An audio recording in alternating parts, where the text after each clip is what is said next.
नमस्कार दोस्तों।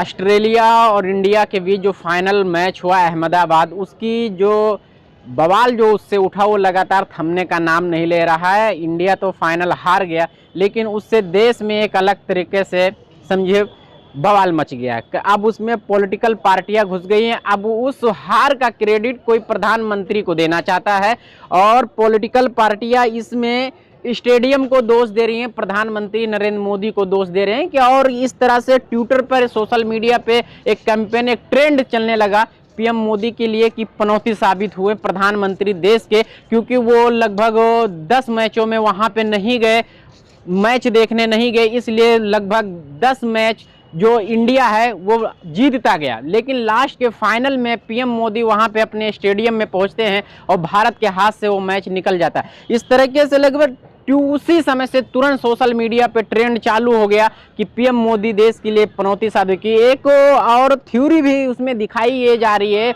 कि जैसे जब 83 का वर्ल्ड कप जीता गया तो उस समय पीएम इंदिरा गांधी थी, फिर 7 में जब T20 वर्ल्ड कप जीता गया तो मनमोहन सिंह की सरकार थी देश में, फिर 11 में जब जीते तो भी मनमोहन सिंह सरकार में थे, और फिर जब 2003 में जब वर्ल्ड कप इंडिया ऑस्ट्रेलिया से ही खेली थी उस समय पीएम अटल बिहारी वाजपेयी थी। तो इस तरह से भी ट्विटर पर एक कैंपेन दिखाया जा रहा है कि कैसे बीजेपी जब सत्ता में रहती है तो भारत के हाथ से वर्ल्ड कप या आईसीसी टूर्नामेंट निकल जाता है फाइनल का। ये साबित करने की, सिद्ध करने की कोशिश की जाए। लेकिन जो आज राहुल गांधी राजस्थान चुनाव दौरे पे थे, जो मंच से वहां से जो वीडियो राहुल गांधी का सामने निकल कर आया है कि पनौती जो पीएम मोदी के लिए पब्लिक वहां पे बीच में राहुल गांधी क्रिकेट मैच का जिक्र करते हैं कि अच्छा खासा हमारे लड़के वहां पे यानी प्लेयर्स खेल लेते हैं मैच, और फिर वहां पे पीएम पहुंचते हैं और मैच हाथ से निकल जाता है। वही फिर वहां ऑडियंस पब्लिक जो है जो आई हुई थी वो बोलती है कि पनौती पनौती, मतलब इस तरह के आवाज आता है। तो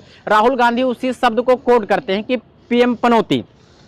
लेकिन इस तरह से अगर देखा जाए तो अब इस चीज को राजनीति में हमें लगता है कि पूरा पीएम मोदी इसको इस्तेमाल करेंगे। जो राहुल गांधी ने शब्द कहा वो अगले किसी चुनाव में पीएम मोदी इसको अपना यूज करते हुए हमें दिखाई दे सकते हैं, सहानुभूति लेने की पूरी कोशिश करेंगे। कि ऐसा कर्नाटका के चुनाव में भी पीएम मोदी ये कह चुके हैं कि मैं पिछड़े वर्ग से आता हूं और दलित और ओबीसी समाज से हूं, इसलिए कहीं ना कहीं हमको कांग्रेस पार्टी टारगेट करती है। और देखा गया है, क्योंकि ये इसलिए मैं कह रहा हूं कि कर्नाटका के चुनाव में इस चीज को देखा गया। अब इस राहुल गांधी के बयान पे आने वाले कल के दिनों में देखते हैं कि पीएम मोदी इस पर क्या कहते हैं, वो अपने लिए इसको कैसे यूज करते हैं, कैसे इस बयान से अपनी सहानुभूति लेने की कोशिश करेंगे जनता के बीच में, कैसे इस बयान को और प्रोपेगेंडा के तहत तो लोगों तक सामने किस और तथ्य के साथ पेश किया जाएगा।